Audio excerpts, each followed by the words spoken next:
There's nothing wrong with you. I have anger issues. That's a mental illness. Like, look at the world we live in. This world is crazy. Still got love for your mommy. I know you wanna be somebody, even if you gotta leave somebody.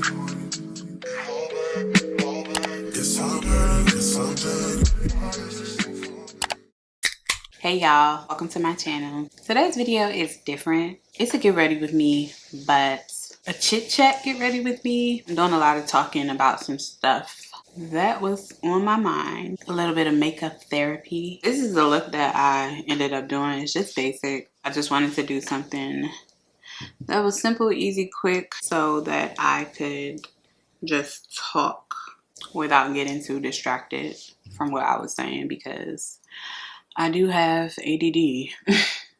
But we could just go ahead and jump right into the video. Be sure to give this video a thumbs up and also subscribe to my channel if you haven't already. I mean, if y'all watching, you might as well subscribe. What are you doing? So it is early as hell. It's 7:48. And I just wanted to do my makeup because there's some stuff that I wanted to film. And I'm just in the mood to do my makeup. I think I'm just gonna talk through this. Everything I use on my face I will put in the description bar down below. I'm in a bad mood. I'm not really in a bad mood. I'm just more like irritated.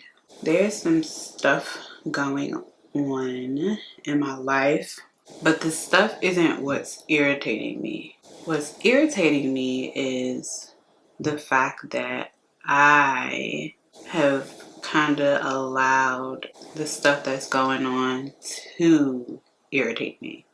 Like, I've spent years trying to get back to like a place of positivity, just because the person that I was like 2-3 years ago and the person that I am now are so different. A lot has happened in my life that has changed me, changed the way that I look at stuff. And basically, it's just taken a pretty long time for me to get back to a place of peace. I value my peace very much, because for a little while, I felt like I didn't have peace. I felt like very bothered by a lot of things. And stuff would happen, it would bother me forever. No matter how big or how small it was, I would just let it get to me. And I've taken the time to fix that about myself, because peace is too important for you to let everything that someone else does bother you. I realize that you can't control other people. You are responsible for you, and protecting your peace is a form of self-care. I just realized that if I don't have peace in myself, then my energy is off. And my energy being off affects my son, and I will die protecting his energy. So I can't have that. So I've started to not allow certain things to get to me. Like, I will avoid you at all costs, no matter who you are. If you're not coming into my space positively. For me, there's just no sense in dealing with people who don't respect your space, who don't respect your peace, who don't respect your journey and where you're trying to go. And if you don't respect me on my journey of peace and me as an individual trying to grow, trying to be better than I was before, then you don't respect me, and it makes no sense for me to deal with you. Which brings me to why I'm so bothered. Because all that stuff that I just said, I've understood now for a while. Like, I feel like I've just worked so hard on myself, trying to be better or whatever, and let everything just slide off my back.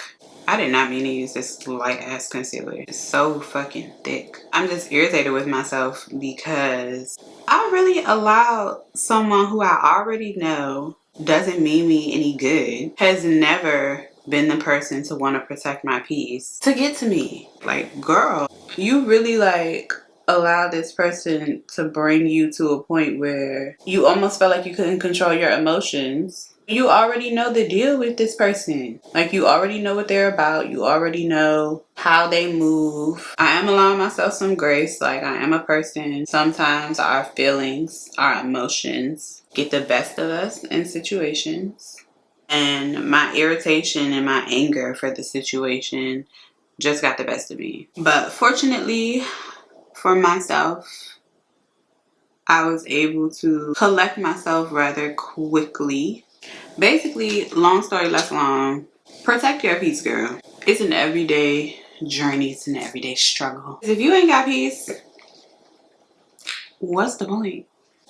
Protect that shit, because peace is golden. Something else I wanted to talk about, mom guilt.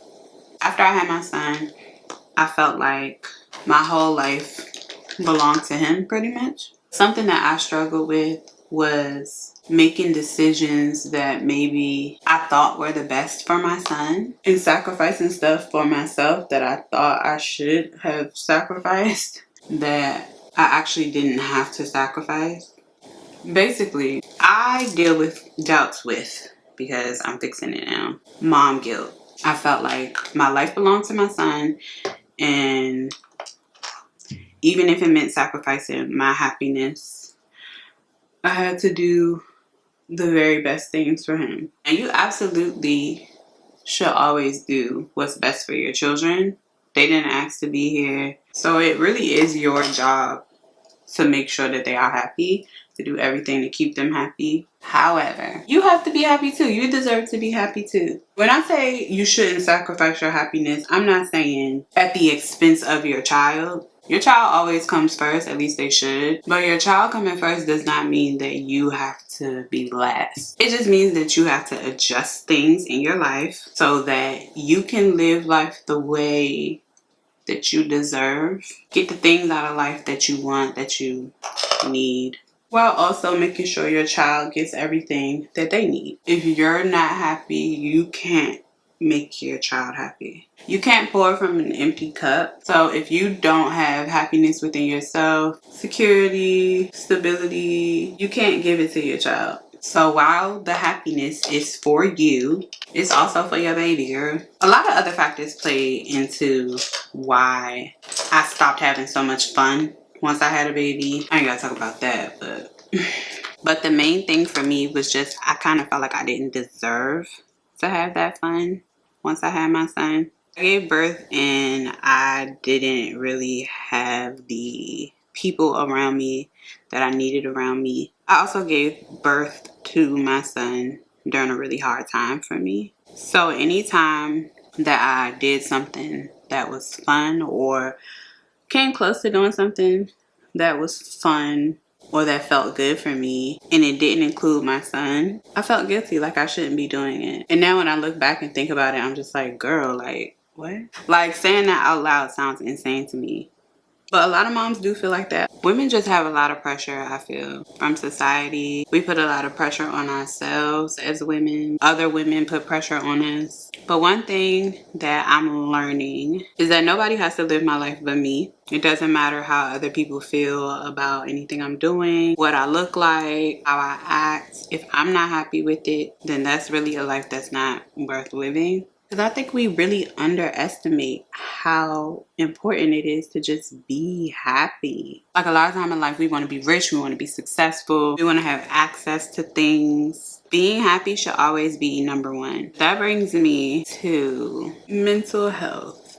Lately, a lot of people put a lot into their mental health. But with every positive, there's always a negative. A lot of people have such negative things to say about people talking about mental health. Suddenly, everybody has mental health issues. Girl, that's not sudden. A lot of people have mental health issues. This world is traumatic as fuck. You doing all that talking, sister. You probably got mental health issues too. Go see a therapist. There's been such a stigma on mental health for years, especially in communities of color. Most black people don't go to therapists. First of all, therapy ain't cheap. Our parents, our grandparents, most of them wasn't going to therapy. They was going to church. And it's like, yeah, mommy, you do need to pray, but God gave you these therapists here on earth for a reason, girl. I've had issues with mental health for a long time, but they were really, really triggered when my mom passed away in 2018. Before my mom passed away, I had started therapy to deal with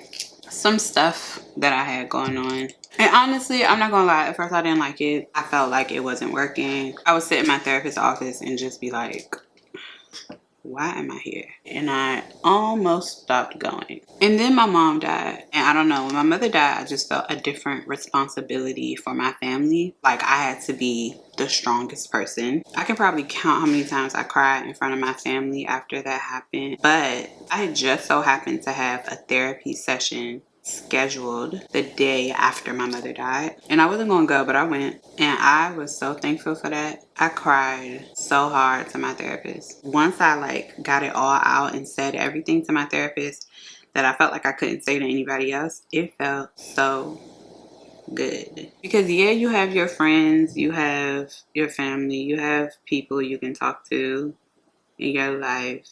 But my therapist was just somebody who was objective. Basically, your therapist is somebody who doesn't know you. Your therapist is going to be honest with you. That's what you're paying them for. Whereas I feel like my family and my friends, they want to protect your feelings. Your therapist cares about your feelings. They care about how you're feeling.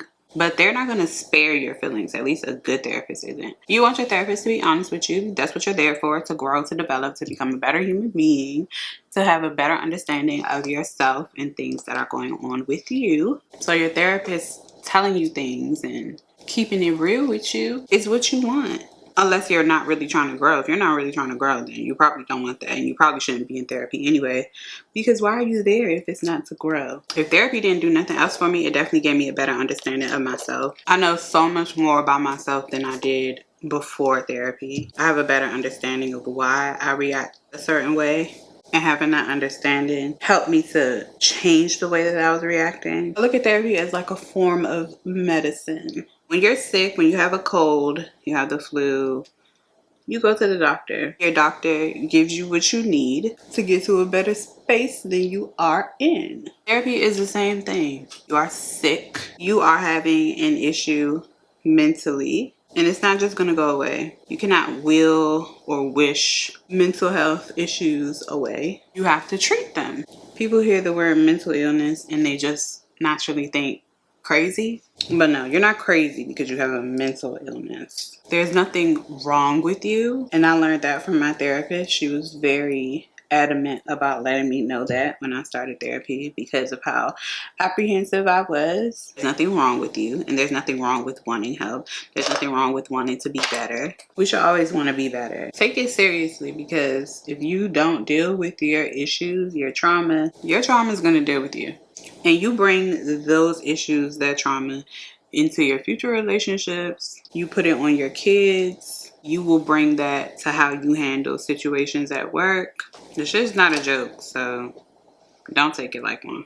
It is 8:33 and doing my makeup has taken longer than I thought it would because I have a human on my lap. If you think you're the only person that you know who is dealing with a mental issue, some type of mental instability, whether it be depression, bipolar, and just anger issues, because that's something I hear a lot. I have anger issues. That's a mental illness. Having issues with managing how you control your emotions, that is a mental illness. And that's okay. Just acknowledge it and do the work to fix it. Go to therapy. I think everybody should go to therapy, even if you think there's absolutely nothing wrong with you. Just going to therapy enlightens you on so many things about yourself. And like I said, you will be shocked how many people actually have mental illnesses if you actually just sat and talked to people and were honest with people. Like, look at the world we live in. This world is crazy. How could you not be dealing with some form of mental illness in this crazy ass world we live in? Like, just turn on the news, sister. If what you see on TV isn't depressing enough to drive you to want to go to therapy, help me, because this world is scary. I have been hunched over this whole time doing my makeup because my child is in my lap laying down. Because like I said, it's early. God blessed me with such a clingy baby. I'm doing my makeup so I can record this haul. Retail therapy is how I cope. I'm actually hungry as hell. And I want coffee from Dunkin' Donuts. I wonder if I order coffee and a donut, how long it would take it to get here. I love this brush from Morphe. That's actually what I want to do, is go to the mall and go to the Morphe store. But I just bought so much makeup that I don't need to go to the Morphe store. It's really me thinking that this little pink ass lip gloss wasn't gonna be nude.